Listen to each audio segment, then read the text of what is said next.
Hey, what is up guys? This is Dialga, and today I'm going to be talking to you about the newest rumored Pokemon game, and that's Pokemon Stars. And I know there's a lot of confusion that's circulating around this topic, but I'm going to try to keep it as simple as possible.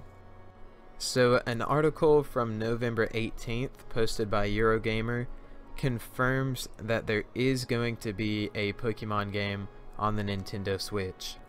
The reason we know this is because the Pokémon Company posted a video on YouTube, and it's pretty much celebrating 20 years of Pokemon, but there's a screenshot in the video that shows them working on the coding for Pokemon Sun and Moon, and actually they said it's for the Nintendo Switch console, so it could not even be Sun and Moon at all. And they were actually working on this around the same time Pokemon Sun and Moon were about to come out, so they had to stop working on the new version, the one for the Switch, and polish up Pokemon Sun and Moon. And since these games have already come out, they've returned to work on this new game. It's still not confirmed whether it's just a polished version of Pokemon Sun and Moon, or it could be an entirely different game. Personally, I think they're going to make it into pretty much the secondary game that they usually have after a pair. Kind of like a Pokemon Crystal, a Pokemon Emerald, or a Pokemon Platinum, something like that.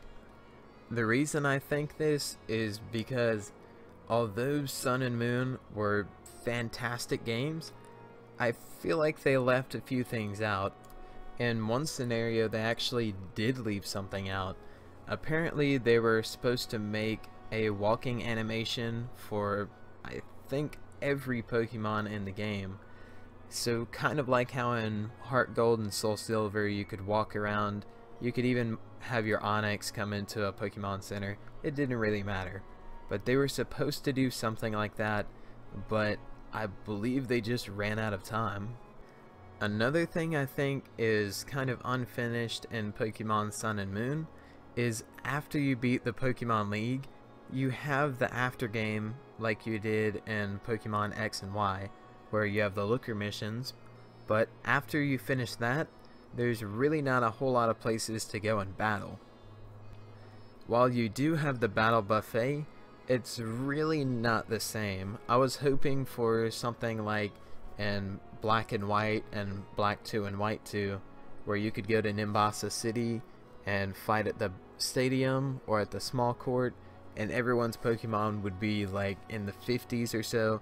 That way you had a little bit of wiggle room to where you didn't have to go battle a bunch of random wild Pokemon, and you could get your Pokemon up to a level to where you could battle the Pokemon League. Another really good feature that I think should be put in this new Pokemon game would be the ability to travel to Kanto, because Alola's based off of Hawaii and Kanto is in Japan. They're really not too terribly far apart, and also in the game, I'm not going to tell you who just in case you haven't played, but one of the characters ends up going to Kanto at the end of the game. Therefore, I think it would be really cool to go back and go see them. But one big plus to that third game potentially being on the Nintendo Switch is the Nintendo Switch is, I don't know how much more powerful, but it is more powerful than the Nintendo 3DS. Therefore, it should be able to handle a lot better graphics, a lot better gameplay, and overall it should be a lot better of an experience. Also, you'll be able to play it at home on your TV for the first time in 20 years. And another potential plus, and this isn't 100% confirmed at all, so it's just rumors at the moment, but there's potentially going to be an extra 20 new Pokemon in this new game. So it's still a possibility to finally get that Harambe Pokemon in Generation 7. Now let's get on to the downsides of having this third game on the Nintendo Switch. First of all, the Nintendo Switch is entirely different from any of the Nintendo DS's we've seen in the past because it's not a DS. So you probably will not be able to trade directly from Sun and Moon to this third game. Therefore, you're gonna have to buy Pokemon Bank for $4 a year.